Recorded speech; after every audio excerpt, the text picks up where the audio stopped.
Lyon-Bordeaux. Le troisième qui accueille le septième. Lyon qui est sur et Bordeaux qui sont sur les mêmes séries, à savoir 3 victoires, 1 nul et 1 défaite sur les 5 derniers matchs. Bordeaux étant lui sur 3 victoires consécutives, ce qui a permis aux Bordelais de quitter la deuxième partie de tableau et de se retrouver finalement dans le premier tiers du championnat, pas si loin des places européennes.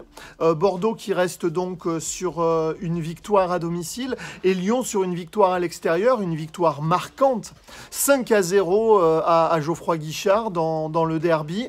Lyon qui aura à cœur de ne pas être distancé par le PSG et Lille et de toujours être à l'affût pour ses ambitions qui doivent être à ce stade-là de la saison d'essayer d'aller jouer le titre. Non, je ne pense pas que les ambitions de Bordeaux, malgré leur très bonne série, soient d'être européens. Ça doit être de faire la meilleure saison possible. La situation bordelaise est extrêmement particulière avec une crise institutionnelle, un désamour au niveau de la présidence et du board, des moyens extrêmement limités, un déficit structurel abyssal, peu de joueurs valorisés qui peuvent permettre de réduire ce déficit-là et un effectif extrêmement juste finalement. Par rapport au classement et aux résultats, on peut louer le travail de Jean-Louis Gasset et de Ghislain Printemps parce que Bordeaux est bien placé par rapport à ce qu'il produit et à ses qualités d'effectif.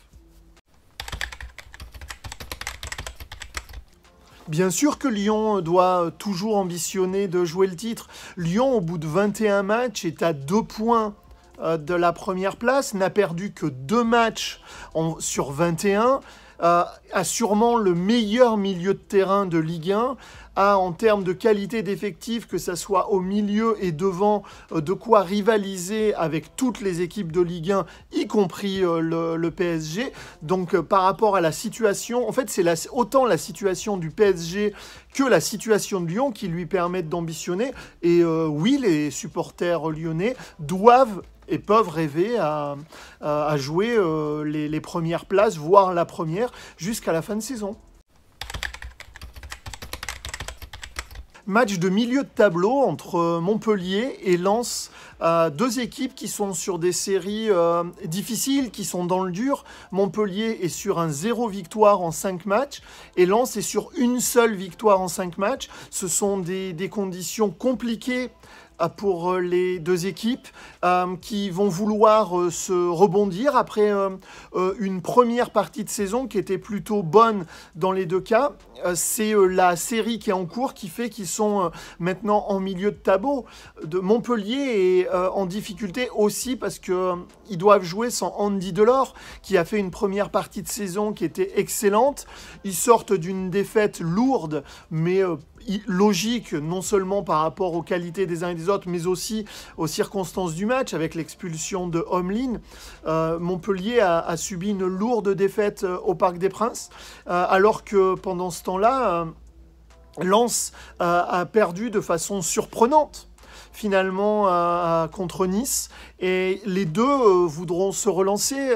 Lens a fait une première partie de saison convaincante, que ça soit dans le jeu et au niveau comptable, et ce serait dommage de gâcher cette partie-là en ayant des difficultés qui pourraient durer et de donc s'installer dans la deuxième partie de tableau, alors que Lens et Montpellier sur la première partie de saison peuvent ambitionner d'autres choses. Marseille-Rennes. Marseille qui est en difficulté, très clair, qui accueille Rennes. Le match aller qui a eu lieu il n'y a pas si longtemps avait été un coup d'arrêt pour les Marseillais qui menaient 1-0, expulsion de Gueye, puis victoire rennaise. Au final, ça avait vraiment signé la fin d'une série côté marseillais. La série est moche, une seule victoire en 5 matchs, des différends et des tensions en interne. Il va falloir réagir. Marseille qui est actuellement à 11 points du podium avec un match en retard, qui est dans une spirale négative et qui va devoir réagir. Et affronter Rennes est un bon moyen de réagir et de se remettre la tête à l'endroit. Rennes qui, malgré sa défaite à domicile contre Lille le week-end dernier, est revenu dans le haut du tableau et va vouloir y rester pour ne pas être distancé justement du podium. Rennes a perdu à domicile contre Lille. Lille sur le match a semblé plus fort.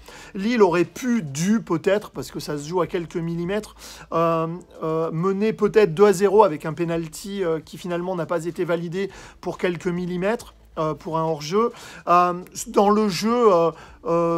Rennes n'a pas été extrêmement dangereux, même s'ils ont eu la possession face à Lille. Mike Maignan n'a pas eu de miracle à faire. Rennes va devoir réagir et le Vélodrome est un bon endroit pour montrer que Rennes est de retour. Les ambitions de Marseille, par rapport à l'effectif, ça doit toujours être le top 4. Le top 3, mine de rien, la série qu'ils sont en train de vivre les a éloignés du podium. Il reste encore 17 matchs à jouer, donc ils peuvent toujours avoir de l'ambition. Mais au-delà de l'aspect comptable, on ne peut pas dire que sur l'aspect technique, tactique, Marseille montre énormément de choses depuis le début de saison. Et encore moins depuis 5 matchs. Ils sont clairement dans le dur et il va falloir réagir parce que oui, la crise s'est installée à Marseille. Il y a des différents, Payet, Thauvin, Villas-Boas. Et il faut... que les résultats sportifs permettent d'éclipser ça, parce que c'est toujours le sportif qui te permet de tenir. Tant que l'OM gagnera, tout ce qui se passera en dehors du terrain sera secondaire. On parle beaucoup plus des tensions parce qu'il n'y a pas de résultats sportifs. Nice-Saint-Étienne. Nice, le 12e, qui accueille Saint-Étienne, le 16e. C'est un match entre les deux peut-être plus grosses déceptions des 20 premiers matchs de Ligue 1. Nice avec un recrutement, un nouveau propriétaire et un projet qui était censé être ambitieux. Patrick Vieira a été viré, il a été remplacé, on ne peut pas dire que les résultats ont suivi. Nice, malgré tout, reste sur une victoire... positive à Lens, en tout cas mis fin à une série où Nice ne gagnait pas. Et c'est fait un petit peu de bien à la tête. Ils accueillent Saint-Étienne. Alors Saint-Étienne qui enchaîne les séries, mais les séries de nuls et de défaites. Saint-Étienne n'a plus gagné depuis la troisième journée et la victoire à Marseille. Saint-Étienne n'a gagné qu'une fois à Bordeaux. C'est une stat qui est terrible. Une victoire en 18 matchs, c'est catastrophique. Pour autant, Saint-Étienne reste aussi sur un derby, une humiliation, il n'y a pas d'autre mot, à domicile, 5-0 face à son rival éternel lyonnais. Saint-Étienne qui est dans le dur, très très clairement dans le dur, qui va devoir prendre des points, d'autant plus que derrière, Dijon, Lorient et Nîmes ont des matchs en retard. Et il y a forcément des équipes, puisqu'elles devaient s'affronter, qui vont prendre des points, et donc fatalement se rapprocher de la SSE. La SSE est à 19 points en 21 matchs, est à une victoire sur les 18 derniers, et pour autant, ce qui est positif du côté stéphanois, n'est pas relégable. Est encore 16e malgré des résultats catastrophiques et une ambiance interne qui n'est pas folichonne pour autant. Lorient-PSG, c'est le choc des extrêmes, puisque le 20e accueille le leader de la Ligue 1. Lorient qui n'a plus gagné depuis très longtemps, aucune victoire sur les 5 derniers matchs, et en plus, les 2 derniers ont été reportés. Donc, Lorient n'a pas goûté à la victoire depuis très longtemps, et accueillir le PSG dans ces conditions-là, c'est tout sauf un cadeau. Paris qui a repris sa marche en avant, qui à nouveau a sa place habituelle de leader de Ligue 1, ex-aequo avec Lille. Il y a malheureusement, on peut être inquiet pour les Lorientais, qui n'ont pas joué depuis un petit moment et qui auront du mal à profiter de la venue du PSG pour se redonner confiance. Brest-Metz. Brest qui est un peu dans le dur en ce moment avec une seule victoire sur les 5 derniers matchs, qui accueille le FC Metz, brillant 8e de notre Ligue 1, qui reste sur 4 matchs sans défaite et 2 victoires. Metz qui est un beau 8e de Ligue 1 et qui a encore un beau coup à jouer ce week-end, puisqu'avec des résultats positifs, Metz pourrait se retrouver 6e, une 6e place qui est aussi méritée qu'inattendue. Metz a perdu beaucoup de points dans les dernières minutes en début de saison. Le retour de Frédéric Antonetti a, semble-t-il, encore redonné vie et de la qualité à ce groupe-là. Metz est une équipe qui est très difficile à jouer, qui est extrêmement forte dans les duels et dans la transition, dans sa façon de se projeter. Et Metz est une équipe qui n'a pas besoin d'avoir le ballon pour être dangereux et qui est capable de gagner des matchs avec 30-35% de possession et en se montrant extrêmement dangereux. Metz peut avoir des ambitions. Quand tu vas gagner au Parc OL, que tu es la seule équipe de Ligue 1 à avoir réussi à faire ça, oui, tu peux avoir de l'ambition. Metz est une équipe qui est extrêmement solide, qui est très difficile à jouer. C'était déjà le cas avant, mais qui, depuis quelques semaines, a en plus l'efficacité offensive. Ils se sont toujours bien projetés, mais ils ont des latéraux que moi j'aime beaucoup. On en parle régulièrement. Santonce Delaine, on le dit, c'est top 4 Ligue 1, cette doublette-là. Boulaya est quelqu'un qui donne de la lumière au jeu, qui est techniquement extrêmement élégant, mais qui est en plus efficace. Devant, ça bouge. Et malgré les difficultés, la vente de Diallo à Strasbourg, la blessure de Gueye, et ben Metz est là, et bien là, c'est une équipe qui, en cas de victoire, pourrait être 6e de Ligue 1 ce soir. Angers-Nîmes, les Angevins qui accueillent les Nîmois. Angers qui reste sur une défaite à Bordeaux, qui est installé solidement au milieu de tableau, qui est une des équipes qui produit par séquence un des plus beaux jeux de Ligue 1. En tout cas, c'est très cohérent ce que fait Angers, même s'ils ont des trous, comme c'est arrivé en début de match à Bordeaux le week-end dernier. Ils accueillent Nîmes, Nîmes qu'on avait plus ou moins enterré, qui était sur une série catastrophique, aussi bien sportivement que comptablement. Et ils ont été gagnés au stade Vélodrome et donc se sont redonnés de l'espoir. Nîmes n'est pas condamné, Nîmes va batailler et Nîmes, en cas de résultat positif à Angers, pourrait ne plus être relégable au soir de cette journée, et ça doit être un brin d'espoir pour l'effectif et les supporters nîmois. J'explique autant ce sursaut nîmois par le réalisme dont ils ont fait preuve, l'état d'esprit et le mental qu'ils ont mis à Marseille, que très clairement la faiblesse marseillaise, qui a eu des opportunités d'ouvrir le score, qui a même manqué un penalty, mais Nîmes a su faire le dos rond et s'est imposé au Vélodrome, et donc se continue d'espérer dans ce championnat de Ligue 1. C'est pas fini en bas. Strasbourg-Reims, le 15e qui affronte le 14e.